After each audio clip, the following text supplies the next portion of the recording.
अमावस्या, पुरुषोत्तम की अमावस्या। तुलसी की लकड़ी पानी में घुमाकर, लकड़ी नहीं हो तो माला तो होगी ही, जल में भ्रमण कराकर, जल में घुमाकर, तुलसी की लकड़ी को जल में डालकर स्नान जो करता है, मात्र घुमाना है, लकड़ी डालकर नहीं रखना है, घुमाकर अपने पूजन वाले स्थान पर रखना, या पानी में पहले से घुमा लो, उस पानी को ले जाकर डाल दो। अमावस्या स्नान जो जीव करता है, शिव महापुराण की कथा कहती है, जितनी वर्ष में सोमती पड़ती है, सोमती अमावस्याएं पड़ती हैं, शनिचरी अमावस्याएं पड़ती हैं, सारी अमावस्या का पुण्य उस जीव के खाते में चला जाता है। तो शिव और नारायण का नाम लेकर एक बेलपत्र, एक शमी पत्र, एक श्वेत पुष्प, एक लाल पुष्प दोनों हाथ में लेकर भगवान शंकर के अशोक सुंदरी के स्थान पर अगर समर्पित करा जाए तो संपदा की भी कमी नहीं आती। वो कांता चक्र है जो नारायण, यहां तक शिव महापुराण की कथा कहती है, अगर कोई विद्वत ब्राह्मण ने आपको बताया है कि आपके घर में पितृदोष है, कोई विद्वान ब्राह्मण ने बता दिया कि आपके घर में काल सर्प दोष है, कोई विद्वान ब्राह्मण ने बता दिया कि आपके यहाँ पर ये वास्तु दोष है और इस दोष को मिटाना जरूरी है। कहते हैं पीपल का जो जल झड़ता है पीपल के वृक्ष से, आप लोगों ने कभी देखा है कि नहीं देखा, वो हमको नहीं मालूम।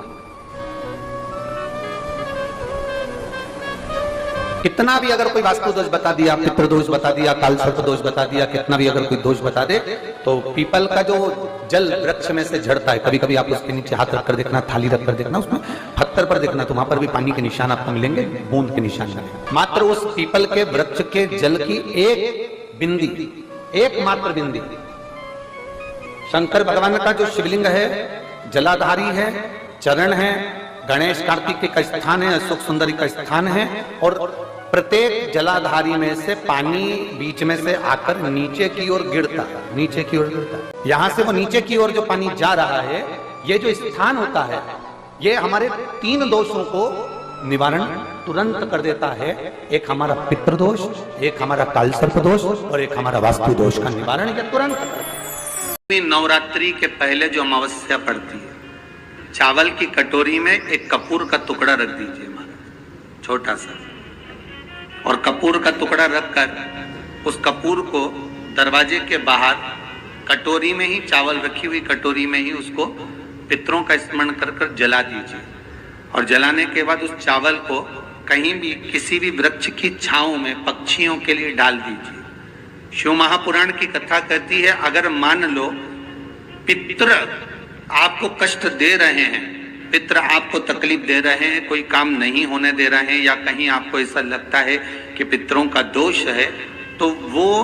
पितृदोष देवी, अब ये जो आप करेंगे ये कब कर रहे हैं? अमावस्या के दिन आप उसको रख रहे हैं,